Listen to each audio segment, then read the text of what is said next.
بسم اللہ الرحمن الرحیم۔ یہودی ہمیشہ سے ہی مسلمانوں کی مخالفت کرتے آ رہے ہیں۔ چند مدت پہلے کی بات ہے کہ یہودیوں نے سعودی عرب کے حکمرانوں سے درخواست کی کہ ہم فرعون کی لاش کو خانہ کعبہ میں لا کر ایک تجربہ کرنا چاہتے ہیں۔ سعودی کے حکمرانوں نے اللہ تعالیٰ پر یقین رکھتے ہوئے یہودیوں کی تجربہ کرنے کی اجازت دے دی۔ یہودیوں کے دل میں یہ بات چل رہی تھی کہ ہم فرعون کی لاش کو مکہ میں لے کر جائیں گے اور یہ ثابت کر دیں گے کہ یہ فرعون وہ فرعون نہیں ہے جس کا ذکر مسلمانوں کی مقدس کتاب میں کیا گیا ہے۔ ناظرین گرامی، 1891 سے پہلے یہ کوئی نہیں جانتا تھا کہ جس فرعون کا ذکر اللہ نے قرآن میں کیا ہے کہ اس کی لاش آخر کہاں ہے، بلکہ بعض غیر مسلم تو قرآن کی ان آیتوں کو جھٹلاتے بھی تھے کہ جن میں اللہ پاک نے یہ ذکر کیا کہ فرعون کی لاش کو نشان عبرت بنانے کے لیے محفوظ کیا جائے گا۔ 1891 تک کسی ایسی لاش کا نام و نشان لوگوں کو نہ پتہ تھا، اور فرعون کا قصہ تھا بھی یا نہیں۔ توریت اور زبور اور قرآن پاک میں فرعون کا ذکر واضح طور پر ملتا ہے۔ بنی اسرائیل کے لوگوں کو حضرت موسیٰ علیہ السلام نے ایک اللہ تعالیٰ کو ماننے کا حکم دیا، تو فرعون اور اس کی قوم حضرت موسیٰ علیہ السلام کو شہید کرنے کی غرض سے ان کا پیچھا کرتے ہوئے ایک سمندر سے گزری۔ تو حضرت موسیٰ علیہ السلام اور ان کے ساتھی جب سمندر سے گزر گئے، جب فرعون اور اس کی قوم سمندر کے درمیان پہنچے تو اللہ تعالیٰ کے حکم سے سمندر کا راستہ ختم ہو گیا، تو فرعون اور اس کی قوم سمندر میں ڈوب کر مر گئی تھی۔ اس قصے کے بارے میں بائبل اور تورات میں فرعون کے ڈوبنے کے بعد کا کوئی ذکر نہیں ملتا، جبکہ قرآن پاک میں اس کا ذکر واضح طور پر پایا جاتا ہے۔ قرآن پاک کے سورہ یونس آیت 92 میں فرعون کے مرنے کے بعد کچھ اس طرح سے ذکر کیا گیا ہے: بس ہم تیرے بدن کو سمندر سے نکال کر محفوظ کر لیں گے تاکہ تو بعد میں آنے والوں کے لیے عبرت بن جائے۔ آج سے تقریباً 35,000 سال پہلے کی بات ہے کہ فرعون کے ڈوب کر مرنے کے بعد سمندر نے فرعون کی لاش کو اللہ تعالیٰ کے حکم سے باہر کنارے پر پھینک دیا۔ باقی پوری قوم کا کوئی علم نہ ہوا ڈوبنے کے بعد وہ کہاں گئی۔ ایک دفعہ ایسا ہوا کہ مصری شخص وہاں سے گزر رہا تھا کہ اس کی نظر فرعون کی لاش پر پڑی، تو اس نے فرعون کی لاش کو پہچان لیا۔ اس نے فرعون کی لاش کو فرعون کے شاہی محل میں پہنچا دیا۔ درباریوں نے فرعون کی لاش کو مسالہ لگا کر بڑے اچھے اور عمدہ طریقے سے بند کر کے محفوظ کر لیا۔ فرعون کی لاش کو مسالہ لگانے کی ان سے بڑی غلطی یہ ہوئی کہ فرعون تو پہلے ہی سمندر میں ڈوب کر مرا تھا۔ سمندر میں کافی عرصہ رہنے کی وجہ سے اس کی لاش میں سمندر کے نمکینیات کی تہ جم گئی تھی۔ مصریوں نے اس تہ کے اوپر ہی نمکینیات لگا دیے تھے۔ وقت گزرنے کے ساتھ ساتھ یہ لاش نامعلوم ہوتی گئی۔ اس کے بعد فرعون کا نام صرف کہانیوں اور لوگوں کی زبان پر رہ گیا تھا۔ اس واقعے کے 2000 سال گزرنے کے بعد حضرت محمد مصطفیٰ صلی اللہ علیہ وسلم کی ولادت ہوئی، تو اللہ تعالیٰ نے اپنے آخری نبی صلی اللہ علیہ وسلم پر قرآن پاک نازل فرمایا۔ قرآن پاک میں واضح طور پر فرعون کے ذکر ملتے ہیں۔ قرآن پاک میں فرعون کی لاش کو محفوظ کرنے کا ذکر بھی واضح طور پر ملتا ہے۔ یہ لوگ یہ سمجھتے تھے کہ فرعون خدائی کا دعویٰ کرنے والے کی لاش کا نام و نشان کس طرح رہ سکتا ہے۔ 1871 میں مصر کے ایک شہر الگونیا سے تعلق رکھنے والے ایک عام سے چور کو فرعون کی لاش تک پہنچنے میں سراغ مل گیا، جس کا نام احمد عبد الرسول تھا۔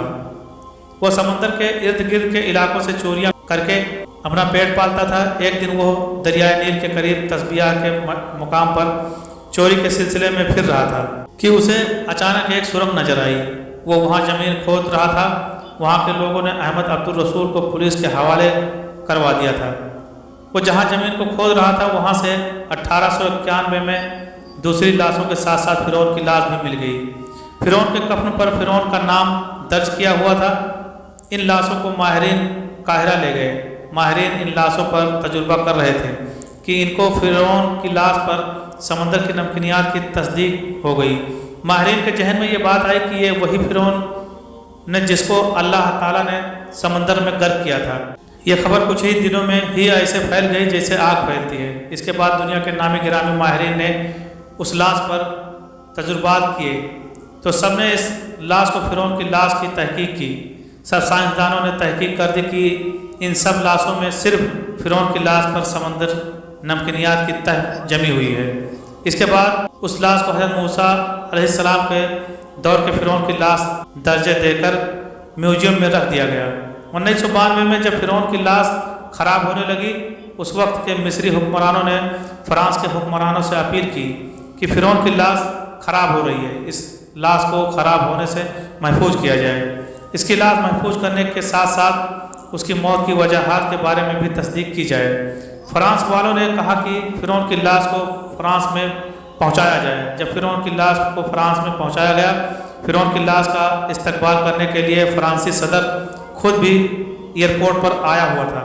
فرانسی فوج نے فرعون کی لاش کو سلامی دی۔ فرعون کی لاش کا استقبال اس طرح کیا گیا جیسے کسی زندہ بادشاہ کا کیا جاتا ہے۔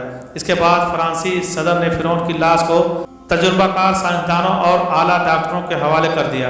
جدید آلات کے ذریعے لاش کا پیچیدگی سے تجربہ کیا گیا تو ماہرین کو معلوم ہوا کہ فرعون کی لاش میں سمندری اثرات اب تک بھی موجود ہیں۔ یہ مرنے والا بھی پانی میں ڈوب کر مرا ہے۔ اس ٹیم کے ہیڈ ڈاکٹر موریسس تھے۔ ڈاکٹر مورس کے لیے یہ حیران کن لمحات تھے کہ ایک بادشاہ کی موت وہ بھی پانی میں ڈوب کر کیسے ہو سکتی ہے۔ تو اس ڈاکٹر نے مزید تحقیق کی تو اس کو معلوم ہوا کہ اس فرعون کے بارے میں مسلمانوں کی کتاب قرآن پاک میں تفصیل کے ساتھ اس کا ذکر کیا گیا ہے۔ اس ڈاکٹر کو علم تھا کہ جس شہر میں یہ لاش ملی ہے وہ اسلامی ملک ہے۔ وہ ڈاکٹر اس لاش کے بارے میں قرآن پاک میں ذکر کو تفصیل کے ساتھ پڑھنے کے لیے مصر کے سائنسدانوں کے پاس پہنچ گیا۔ مصری سائنسدان نے فرانسیسی ڈاکٹر کو قرآن پاک کی سورہ یونس کا ترجمہ سنایا جس میں فرعون کا سارا واقعہ درج تھا، جس میں اللہ تعالیٰ کا ارشاد تھا کہ یہ فرعون کی لاش کو بعد میں آنے والے عبرت کا نشان بنا دوں گا۔ یہی وجہ ہے کہ فرعون کی لاش کو ایک میوزیم میں رکھا گیا ہے کہ یہ قیامت تک دوسروں کے لیے عبرت کا نشان بنی رہے۔ جب فرانسی ڈاکٹر نے قرآن پاک کی آیت کا ترجمہ سنا تو پکار اٹھا کہ اللہ تعالیٰ ایک ہی ہے، وہی سب کو پالنے والا ہے، وہی سب پر قادر ہے، اللہ تعالیٰ سچا ہے، حضرت محمد مصطفیٰ صلی اللہ علیہ وسلم سچے ہیں، قرآن پاک سچا ہے۔ فرانسیسی ڈاکٹر نے کلمہ پڑھا اور مسلمان ہو گئے۔ یہودی شروع سے ہی مسلمانوں کی مخالفت کرتے آ رہے ہیں۔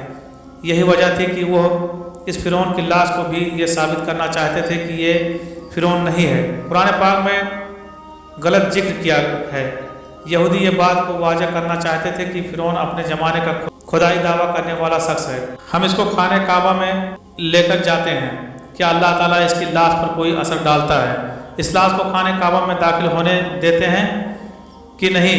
خیر وہ تو یہ کام نہ کر سکتے تھے، پر یہودیوں کے اسی دعوے کی نفی کے لیے مصری حکومت نے خود سعودی حکومت سے فرعون کی لاش کو حرم شریف میں لے جانے کی اجازت مانگی، جسے کچھ مشروط شرائط سے مان لیا گیا۔ فرعون کی لاش کو ایک جنازے کی صورت میں خانہ کعبہ میں لے جایا گیا۔ انہوں نے جیسے ہی لاش کو خانہ کعبہ میں رکھا تو لاش پر بے شمار چوٹیاں جمع ہو گئیں۔ فرعون کی لاش کا یہ حال دیکھ کر سب لوگ حیران ہو گئے، جس کے بعد میں فرعون کی چوٹیوں والی تصویر بھی سعودی جریدے میں شائع کی گئی۔